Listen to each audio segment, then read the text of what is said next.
Sri Lanka's embattled president has agreed to step down on Wednesday after protesters stormed his home and set fire to the Prime Minister's residence.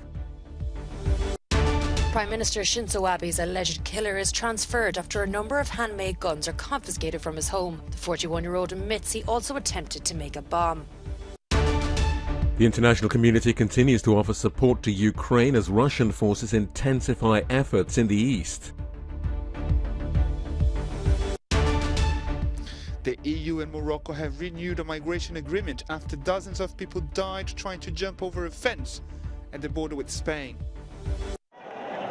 Opposition leaders in Sri Lanka are meeting on Sunday in a bid to form a new government after the nation's president and prime minister agreed to step down following a day of mass protests and public outrage.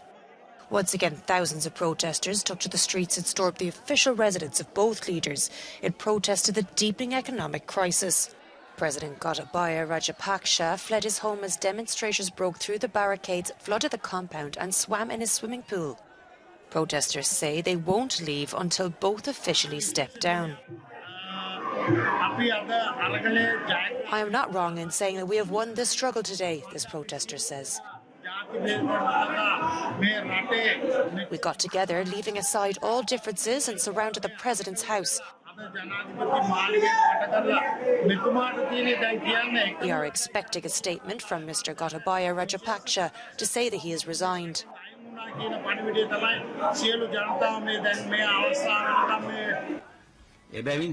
In a televised address late Saturday night, the Parliament's Speaker said the President will step down on Wednesday, but would first ensure what the Speaker described as the smooth transfer of power. This comes as Prime Minister Ranil Wickremesinghe's house in Colombo was set on fire by protesters. The nation of 22 people struggling under a severe foreign exchange shortage are blaming the government for what has been the worst financial crisis in 7 decades. Former Japanese Prime Minister Shinzo Abe's alleged killer has been transferred after being detained at a police station for 2 days. Police say the 41-year-old suspect said he had believed rumours that Abe was connected to a religious organisation that caused his family financial problems. He also told investigators he had attempted to make a bomb. Meanwhile, a handmade gun found at the scene was one of several confiscated from his apartment. But Abe's death has raised security questions. A top police official has admitted that a possible security lapse allowed the assassin to get in close range of the Prime Minister in broad daylight. The head of Nara's police says, "I believe it is undeniable that there were problems with the guarding and safety measures.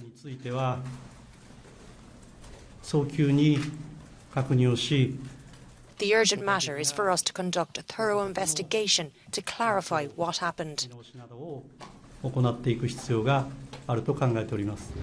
The die-hard politician has been praised by mourners and leaders for his knowledge and experience in international politics and for preventing the breakdown of US-Japanese relations.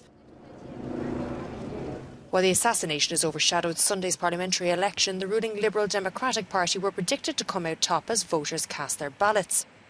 Current Japanese Prime Minister Fumio Kishida, who leads the Conservative Party, denounced a barbaric attack on his former mentor, insisting on the importance of defending free and fair elections.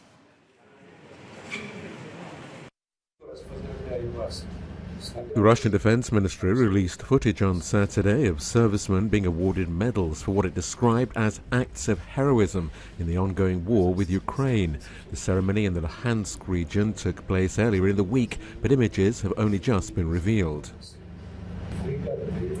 Meanwhile, Ukrainian President Volodymyr Zelensky met with a delegation from France, including President of the French Senate, Gérard Larcher. In just one day, Russia hit Mykolaiv, Kharkiv, Kryvyi Rih and the communities of the Zaporizhzhia region, he says. It hit precisely the residential sector, absolutely, deliberately, purposefully. Ordinary houses, civilian objects, people. There are victims, dead, wounded. Brutal strikes of Russian artillery in the Donbass do not stop for a single day. Sloviansk direction, Bakhmut, Avdiivka. Such terrorist actions can really only be stopped with modern, powerful weapons.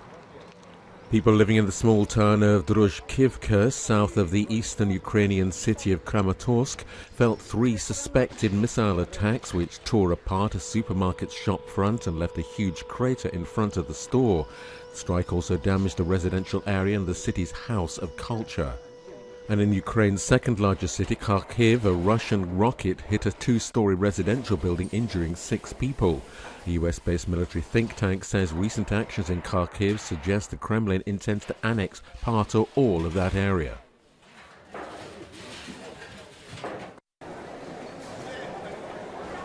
Delays and cancellations are plaguing airports across Europe. In Budapest, the number of passengers using its airport has nearly reached pre-COVID levels. The number of flights with more than an hour delay has doubled, and cancellations are not rare. Like in many other airports, staff shortages are a major part of the problem. A communications director at Budapest Airport said that we also face challenges from ground handling companies. They're all airline partners. They're the ones who do the check-in, boarding, and baggage handling, among other things. They are the ones here in Hungary, but especially internationally, where there's a very big labor shortage, especially for baggage handlers. And of course, if you don't have someone to service the plane, it will be late. In Paris, around 10% of flights at Charles de Gaulle Airport were cancelled at the end of June, in part because of a strike by ground personnel. And in London's Heathrow Airport, hundreds of suitcases piled up because of a problem with its baggage system. The situation is much worse in the UK, where because of another equally stupid policy, which was Brexit, they now can't recruit young Europeans to do these jobs that British people don't want to do. So the UK airports, I think, will continue to be short-staffed, and we're suffering a lot of air traffic control delays and airport delays. Staff at several airports and airlines across Europe have gone on strike, as both are understaffed because of COVID-19, and many workers are demanding better working conditions and better pay as demand for travel increases.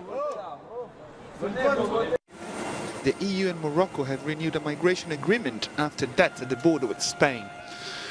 The EU Commissioner for Home Affairs and the Spanish Interior Minister met with Morocco's Interior Minister in Rabat to discuss last month's events when 23 people died and hundreds of migrants attempted to scale a border fence in Melilla. We should reiterate the meetings held and the conversations signed explaining our mutual work. We are keen to manage the irregular migration flow and combat criminal networks that use violence and exploit clandestine migrants. And we continue to work in depth to take any action necessary against criminal networks. The European Commission said it would enhance police cooperation with Morocco, including joint investigations. We have discussed how we can further cooperate on fighting the smugglers, preventing such violent and dangerous situations as we saw 2 weeks ago. As part of the current migration management, police and security guards from Spain and Morocco prohibited anyone from crossing the fence into the Spanish enclave. Moroccan authorities have begun prosecuting 65 migrants who joined the mass attempt last month. Some 150 bikers from around the world are taking part in a motorbike marathon in memory of those who were massacred in the Srebrenica genocide in 1995. The riders set off from Bias in Bosnia and Herzegovina and will travel to the Potokari Memorial Centre, where a collective funeral is taking place on Monday. The remains of 50 victims, including 3 minors, will be laid to rest. The protected Gigea Iasi wetlands in eastern Romania are under threat. Severe drought has transformed these ponds and grassy plains spanning some 19,000 hectares into a barren wasteland. As one of the most important nesting territories in the Romanian Prut Basin, these marshes support more than 200 different species of birds. Locals are calling authorities to take action before this natural paradise disappears. It was a moment of firsts for Elena Rybakina. On Saturday, the 23-year-old tennis player won the women's final for her first Grand Slam. It was also the first time her adopted country, Kazakhstan, has received the first singles trophy. She's also the youngest woman to win the title since 2011. Rybakina is originally from Moscow, but she has been representing Kazakhstan since 2018. The country is funding her tennis career. And her involvement in the tournament has sparked conversation, as has banned players representing Russia or Belarus.